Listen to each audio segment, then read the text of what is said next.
திமுகவினுடைய முன்னாள் அமைச்சர் அந்த செந்தில் பாலாஜி இருக்கார் இல்லையா, அவருக்கு கிட்டத்தட்ட 471 நாளுக்கு அப்புறமா ஜாமீன் கிடைச்சிருக்கிறது திமுகவுக்கு பார்த்தோம் அப்படின்னா ரொம்ப பெரிய சாதகமான விஷயமா மாறி இருக்கு அப்படின்னு தான் சொல்லணும். ஏன்னா ஒரு பக்கத்துல பார்த்தோம் அப்படின்னா உதயநிதி ஸ்டாலின் இருக்கார் இல்லையா, அவரை வந்துட்டு முதலமைச்சரா அனௌன்ஸ் பண்ண போறாங்க அப்படின்ற செய்திகள், அதாவது துணை முதலமைச்சரா செய்திகள் எல்லாமே பார்த்தோம் அப்படின்னா உலா வந்துகிட்டு இருக்கக்கூடிய இந்த சுச்சுவேஷன்ல செந்தில் பாலாஜிக்கும் ஜாமீன் கிடைச்சிருக்கிறது அப்படின்றது திமுகவினருக்கு எக்கச்சக்கமான உற்சாகத்தை ஏற்படுத்தி இருக்கு அப்படின்னு தான் சொல்லணும். ஸோ இந்த ஜாமீன் மனு இருக்கு இல்லையா, இதுக்கு முன்னாடி எக்கச்சக்கமான ஜாமீன் மனுக்கள் அப்படின்றத செந்தில் பாலாஜி தாக்கல் பண்ணியிருந்தாலும் அமலாக்கத்துறை பார்த்தோம் அப்படின்னா அவர் வந்துட்டு ஆல்ரெடி பதவியில இருக்காரு, எம்எல்ஏவா இருக்காரு, இல்ல அமைச்சரா இருக்காரு, அதனால அவர் சாட்சியங்களை கலைக்கிறதுல வந்துட்டு ஈடுபட்டுருவாரு அப்படின்ற காரணத்தை சொல்லியே இத்தனை நாளா ஜாமீன் தரக்கூடாது அப்படின்னு சொல்லி வாதாடிக்கிட்டு இருந்தாங்க.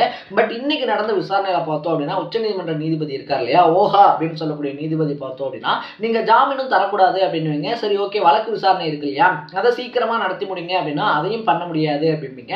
ஸோ ரெண்டையுமே பார்த்தோம் அப்படின்னா நீங்க அடையணும் அப்படின்னு சொல்லி நினைக்கிறது தப்பு. அதனால செந்தில் பாலாஜிக்கு வந்துட்டு நிபந்தனை ஜாமீன் கொடுக்குறோம் அப்படின்னு சொல்லி தீர்ப்பளிச்சிருக்கிறது கரூர்ல பார்த்தோம் அப்படின்னா ஏகோபித்த வரவேற்பு கிடைச்சிருக்கு அப்படின்னு தான் சொல்லணும். ஏன்னா செந்தில் பாலாஜி இருக்கார் இல்லையா, அவருக்கு கரூர் தொகுதி தான் அப்படின்னே சொல்லலாம். அதனால காலையில இருந்தே பார்த்தோம்னா கரூர் களை கட்ட தொடங்கி இருக்கு அப்படின்னு தான் சொல்லணும். ஸோ செந்தில் பாலாஜி இருக்கார் இல்லையா, அவர் கடந்து வந்த பாதை என்ன, அதை தாண்டி அவருக்கு வைக்கப்பட்டிருக்கக்கூடிய நிபந்தனைகள் என்ன, இது எல்லாத்துக்கும் மேல ஜாமீன்ல வெளிவந்திருக்கக்கூடிய செந்தில் பாலாஜி மறுபடியும் அமைச்சராகிறதுக்கான வாய்ப்பு அப்படின்றது இருக்கா இல்லையா அப்படின்ற மாதிரி எல்லா விஷயங்களும் தான் அந்த வீடியோல பேச போறோம்.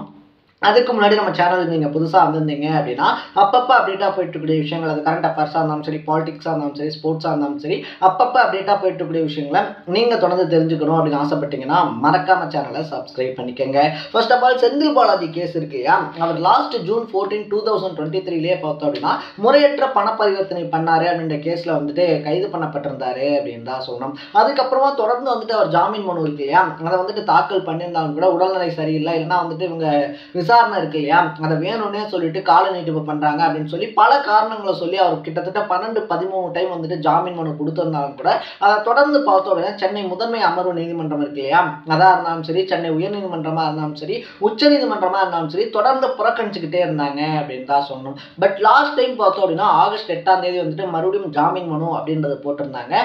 அந்த டைமுமே வந்துட்டு வேணும்னே அமலாக்கத்துறை இருக்காங்க இல்லையா, அவங்க கால நீட்டிப்பு பண்ணணும் அப்படின்றதுக்காகவே வழக்கை இழுத்தடிக்கிறாங்க அப்படின்னு சொல்லிட்டு செந்தில் பாலாஜி சைட்ல இருந்து பார்த்தோம் அப்படின்னா குற்றச்சாட்டு வைக்கப்பட்டுச்சு அப்படின்னே சொல்லலாம். ஸோ இந்த வழக்கில் இருக்கக்கூடிய சின்ன சின்ன டவுட்ஸ்லாம் இருக்கும் இல்லையா, அதை எல்லாத்தையுமே பார்த்தோம் அப்படின்னா அரசு தரப்பு வழக்கறிஞர்கள்கிட்ட ஜட்ஜஸ் கேட்டுக்கிட்டு தேதியெல்லாம் குறிப்பிடாம பார்த்தோம் அப்படின்னா தீர்ப்பை ஒத்தி வச்சிருந்தாங்க.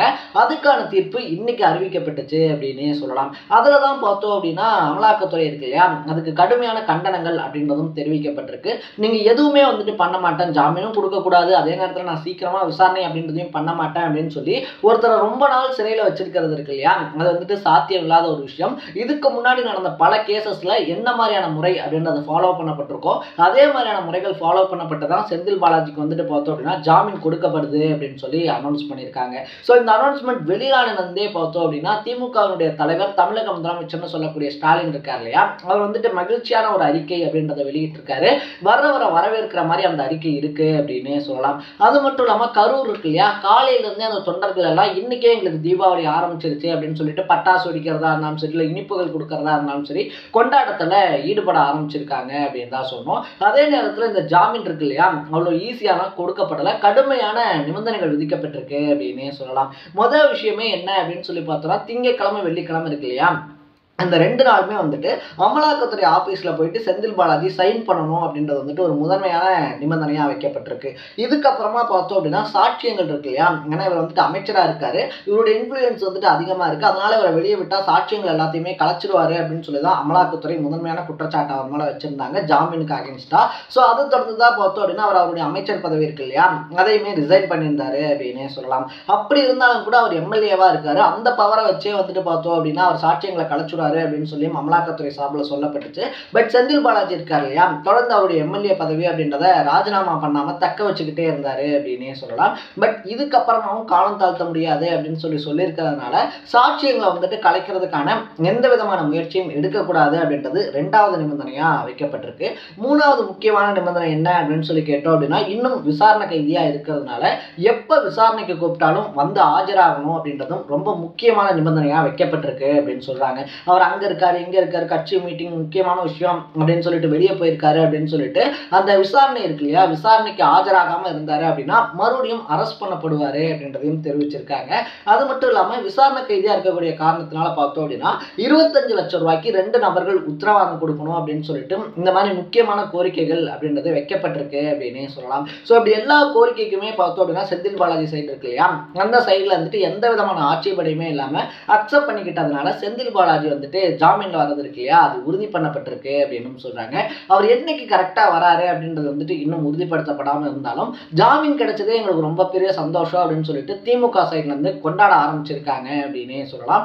அதே நேரத்தில் செந்தில் பாலாஜி தரப்புக்காக வாதாடின இளங்கோ அப்படின்னு சொல்லக்கூடிய வக்கீல் என்ன சொல்லியிருக்காரு அப்படின்னு பார்த்தோம்னா, செந்தில் பாலாஜி இருக்கார் இல்லையா, அவர் ஜாமீனில் வரதுனால மறுபடியும் அவர் அமைச்சர் ஆகிறதுல எந்த விதமான பிரச்சனையும் இருக்காது, அவர் அமைச்சர் ஆகிறதுக்கான எல்லா சாத்தியக்கூறுகளும் இருக்கு அப்படின்னு சொல்லப்பட்டிருக்கு. ஸோ அவர் ஜெயிலுக்கு போறதுக்கு முன்னாடி திமுக அவருடைய ரோல் என்ன அப்படின்றது நம்ம சொல்லி தெரியணும் அப்படின்றதே கிடையாது. ஏன்னா ரொம்ப மிக முக்கியமான துறைகள் அப்படின்னு சொல்லி பார்க்கப்படக்கூடிய மின்சாரத்துறை இருக்கு இல்லையா, அதுவாக இருந்தாலும் சரி இல்லை மதுத்துறையாக இருந்தாலும் சரி, இது ரெண்டுமே வந்துட்டு செந்தில் பாலாஜி வந்துட்டு சிங்கிள் ஹேண்டில் மேனேஜ் பண்ணிக்கிட்டு இருந்த துறைகளாக இருந்துச்சு அப்படின்னே சொல்லலாம். அவர் சிறைச்சாலைக்கு போனதுக்கு அப்புறமா பார்த்தோம் அப்படின்னா அந்த துறைகள் வெவ்வேறு அமைச்சர்கள்கிட்ட ஒப்படைக்கப்பட்டிருக்கு. இந்த இக்கட்டான சூழ்நிலையில் அவர் மறுபடியும் வெளியே வரதுனால பார்த்தோம் அப்படின்னா அமைச்சரவை இருக்கு இல்லையா, அமைச்சரவையை மாற்றி அமைக்கிறதுக்கு இது சரியான நேரம் அப்படின்னு திமுக வட்டாரங்கள்லாம் பேசிக்கிறாங்க அப்படின்னே சொல்கிறாங்க. ஏன்னா நம்ம சின்னவர் அண்ணன் உதயநிதி ஸ்டாலின் இருக்கார் இல்லையா, அதை வந்துட்டு நான் சொல்லலை உடனே 200 ரூபா கிரெடிட் ஆகிடுச்சா அப்படின்னு சொல்லி கமெண்ட்டில் போட வேணாம். திமுக கட்சி வட்டார நிர்வாகிகள் இருக்காங்க இல்லையா, அவங்கள பொறுத்த வரைக்குமே பார்த்தோம் அப்படின்னா சின்னவர் அப்படின்னு சொல்லி அழைக்கக்கூடிய உதயநிதி ஸ்டாலின் வந்துட்டு துணை முதலமைச்சர் ஆக்கப்பட போறாரு அப்படின்ற செய்திகளுமே கடந்த ஒரு வாரமா பார்த்தோம் அப்படின்னா எக்கச்சக்கமா ஸ்ப்ரெட் ஆகிக்கிட்டே இருக்கு. அதுக்கான வேலைகளும் கட்சி இருக்கு இல்லையா, கட்சியில உயர்மட்ட குழுக்கள் எல்லாமே பேசியாச்சு, அதுக்கான வேலைகள் தொடர்ந்து நடந்துகிட்டு இருக்கு அப்படின்னு சொல்றாங்க. ஸோ இப்படிப்பட்ட ஒரு சுச்சுவேஷன்ல செந்தில் பாலாஜியும் ஜாமீன்ல வெளிவரது இருக்கு இல்லையா, திமுகவினருக்கு ரெட்ட சந்தோஷமா மாறி இருக்கு அப்படின்னு சொல்லப்படுது. ஸோ இந்த அமைச்சரவை அப்படின்றத மாற்றி அமைக்கணும் அப்படின்ற சுச்சுவேஷன் இருந்தாலும் செந்தில் பாலாஜியை வந்துட்டு நிராகரிக்கிறது அப்படின்றது இருக்கு இல்லையா, அது கண்டிப்பா இருக்காது அப்படின்னு சொல்றாங்க. ஏன்னா கிட்டத்தட்ட 471 நாள் 15 மாசங்கள் ஜெயில இருந்துமே எந்த விதமான விஷயத்தையுமே செந்தில் பாலாஜி இருக்கார் இல்லையா, அவர் வளரல அப்படின்னு சொல்லப்படுது. ஏன்னா அவர் வளரி இருந்தாரு இல்ல அவங்க எக்ஸ்பெக்ட் பண்ணக்கூடிய விஷயங்களுக்கு அவர் அக்செப்ட் பண்ணி போயிருந்தாரு அப்படின்னா அவர் எப்பயோ ஜாமீன்ல வந்திருப்பாரு. பட் எந்த விஷயத்தையுமே அவர் வளராம ஸ்டெடியா கட்சி இருக்கு இல்லையா, கட்சியினுடைய அந்த கொள்கை கட்டுப்பாட்டை வந்துட்டு காப்பாத்தினதுனால அதனாலதான் முதலமைச்சரே பார்த்தோம் அப்படின்னா அவரை வரவேற்கிற மாதிரி அறிக்கை அப்படின்றத வெளியிட்டிருக்காரு அப்படின்னு சொல்றாங்க. ஸோ சின்னவர் துணை முதலமைச்சர் ஆக்கப்படும் போது செந்தில் பாலாஜி இருக்கார் இல்லையா, அவர் பக்கத்துல இல்லையே அப்படின்னு சொல்லி குறைப்பட்டுக்கிட்டு இருக்கக்கூடிய எல்லாருமே நம்ம தலைவன் திருப்பி வந்துட்டாண்டா அப்படின்னு சொல்லிட்டு சோசியல் மீடியாஸ்ல பேச ஆரம்பிச்சிருக்காங்க அப்படின்னு தான் சொல்லணும். பட் செந்தில் பாலாஜி வந்த உடனே பார்த்தோம் அப்படின்னா அவருக்கு அமைச்சரவை பதவி அப்படின்றது கொடுக்கப்படுமா, அந்த அமைச்சரவை இருக்கு இல்லையா அது மாற்றி அமைக்கப்படுமா, இல்லைன்னா உதயநிதி ஸ்டாலின் இருக்கார் இல்லையா அவரை துணை முதலமைச்சராக அறிவிக்கப்படும் போதே மறுபடியும் செந்தில் பாலாஜிக்கு வந்துட்டு அந்த பதவிகள் அப்படின்றது கொடுக்கப்படுமா அப்படின்றத நம்ம வெயிட் பண்ணி தான் பார்க்கணும். நீங்க இந்த விஷயத்தை பத்தி என்ன நினைக்கிறீங்க? செந்தில் பாலாஜி இருக்கார் இல்லையா, அவர் மறுபடியும் அமைச்சர் ஆகிறது அப்படின்றது சரியா இல்லையா அப்படின்றத பத்தின உங்களுடைய பாயிண்ட் ஆஃப் வியூ என்ன அப்படின்றத கமெண்ட்ல போட்டு இதே மாதிரி அப்பப்போ அப்டேட்டா போயிட்டு இருக்கக்கூடிய விஷயங்கள், அது கரண்ட் அஃபேர்ஸாக இருந்தாலும் சரி, பாலிடிக்ஸாக இருந்தாலும் சரி, ஸ்போர்ட்ஸாக இருந்தாலும் சரி, அப்பப்போ அப்டேட்டா போயிட்டு இருக்கக்கூடிய விஷயங்களை நீங்க தொடர்ந்து தெரிஞ்சுக்கணும் அப்படின்னு ஆசைப்பட்டீங்கன்னா மறக்காம சேனலை சப்ஸ்கிரைப் பண்ணிக்கங்க. நாளைக்கு இதே மாதிரி இன்னொரு இன்ட்ரெஸ்டிங்கான வீடியோட சந்திக்கலாம். Bye by.